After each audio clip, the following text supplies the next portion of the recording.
Hello to you all, and welcome to what is near our final lap. You've been doing a lot of hard work this last week. The Tracy conversation was complex, and most of you grabbed the center nuggets from that and then ran with it. What he does is raise um, profound questions through analogy of what it means to live and breathe in a plural world. As I was reading today's paper, the anniversary of John F. Kennedy's assassination, I was struck by the many interpretations, not only of how he died, who killed him, but also what his death means. And and there's no consensus on that.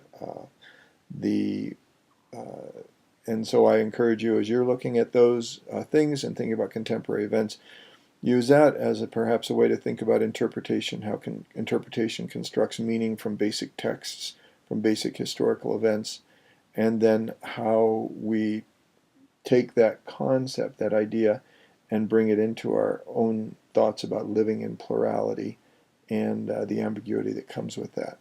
Um, so uh, we can keep that thread going. It's an interesting conversation that we'll continue to push in the days ahead. I returned your papers a few minutes ago. I apologize for it taking 3 weeks to get them to you. I've been working on them. Um, in most cases, I wrote you 1 to 2 pages of single-spaced comments.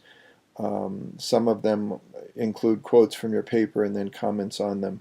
I read each of your papers several times and parse through them. So I hope you find what I've offered helpful. If you have any questions or you're unclear or unable to access the file or unclear about what I mean, please feel free to contact me and we can work with that. They were today, this morning as well, I've posted a number of resources on the Yup'ik. There's a lot out there. Some of it historical. The Smithsonian has a great website linked to their Natural History Museum on the past of the Yup'ik people. I gave you a little slideshow that I use in class when I teach. It flies by pretty quick, so you may need to pause it as you go. And as well as some YouTube videos. One is a school project from some students talking about the values of Yup'ik, and the other a dance festival held in '83 up at St. Mary's Village. And the dancing, there's been a resurgence of that, and that's a part of what the Fiona Brereton book is about. And Fiona Brereton is an anthropologist who has spent 30 plus years working with Yup'ik people. And she, over time, she has done some amazing things. They pulled together a mask exhibit with resources from all over the world, masks that had disappeared. They'd been purchased, they'd been taken, some in Russia, from collections in the U.S. They brought those all together and they opened, it was a Smithsonian sponsored project. They opened the display in one of the Yup'ik villages. So rather than creating the display for a non-Yup'ik audience, they started by offering it to the Yup'ik, and many people, I saw it in Anchorage when it was there, and the story is that many elders would look at masks, and many of the masks are marked with who had carved them. Some were not, and they knew the carvers. They were grandparents, they were great grandparents, and they knew the stories of where they'd come from. So it was a fascinating thing to see to unfold in the early 2000s. Um, the book, the chapter that you're reading, I've had the class read the whole book in the past, decided just to focus on this first chapter this time. The book you're reading it opens with an interesting preface, introduction. Anne Fiona Brereton says that over the years she had always tried to understand what the essence, what is the center, what does it mean to be Yup'ik? And every time she asked that question, someone would tell her a story. And over time, she began to realize that to be Yup'ik means to know the stories.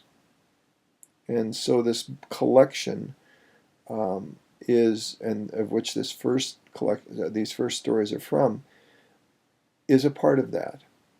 And the book came together because elders were telling her that people were losing the Yup'ik way, and they wanted a renaissance. They wanted to recapture, hold on to, revive, perhaps, the past. They wanted to return to tradition.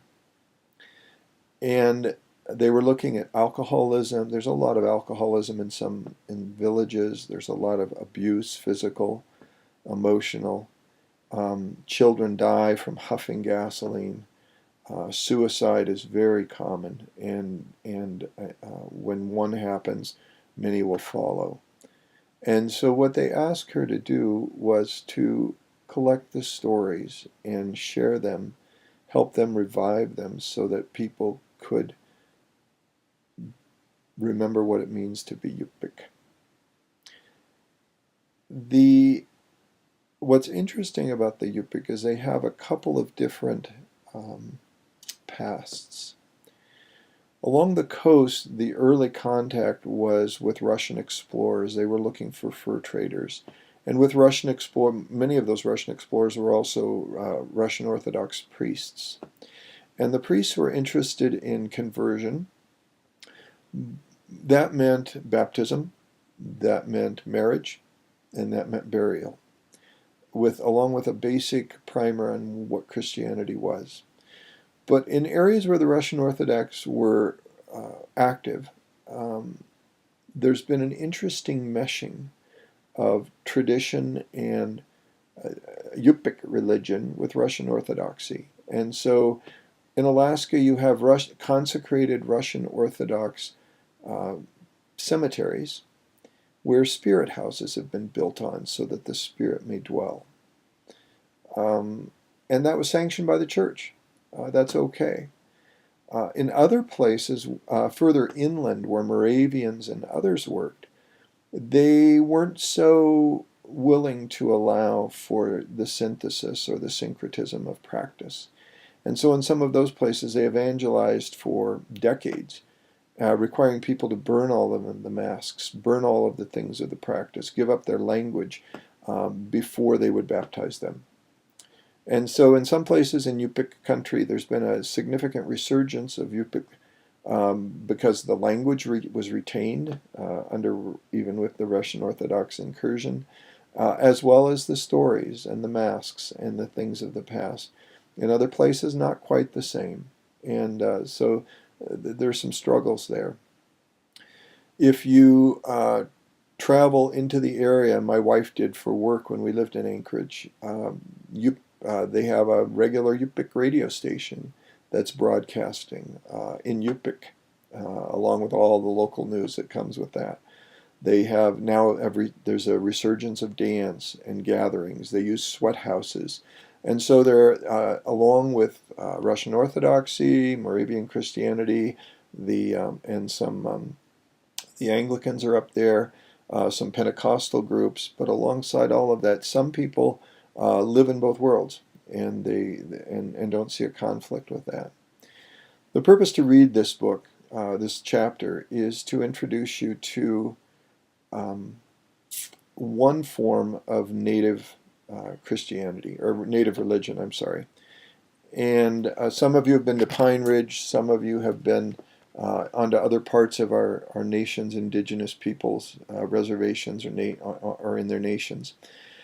What these stories at the beginning of the book do is immerse us in the relational world between Yup'ik people and the spirits, between the human and the animal world. And it highlights the ways that life are interconnected, that hunting, being a successful hunter means being in relationship with the animal world. Being a good Yup'ik person means following the rules. So we're immersed in that. The other thing it offers is it gives us a chance to think about rules, or what I like to call purity codes. How the stories that societies tell the prohibitions they have, and think about that when we talked about the Chambri and others. The prohibitions that society have are to keep things pure. And when someone crosses those boundaries, then things become dangerous. And in the case of the bladder festival, if you do not follow the rules, if you don't abide by the normative customs of the people, then the sea bladder, the seals, sea lions, will not return. And and with that you sever your ties to the larger animal world that you're a part of. This recycling of spirits, this recycling of souls, and the need to maintain those relationships so that can continue is so important for the Yup'ik. And that carries over into how you treat others people, how you treat those animals that have given themselves to you. A man is not a good hunter because he's a good hunter. It's because because he respects the animals, and they give themselves up for him. Same goes for women and their roles in the village. So read, enjoy, watch the videos, enjoy the dancing, let that pounding drum begin to fill you much like a good bass amp does, and I look forward to the conversation. Again, read through your comments on the papers and get back to me if you have any questions or concerns, and I look forward to the continued conversation. Bye.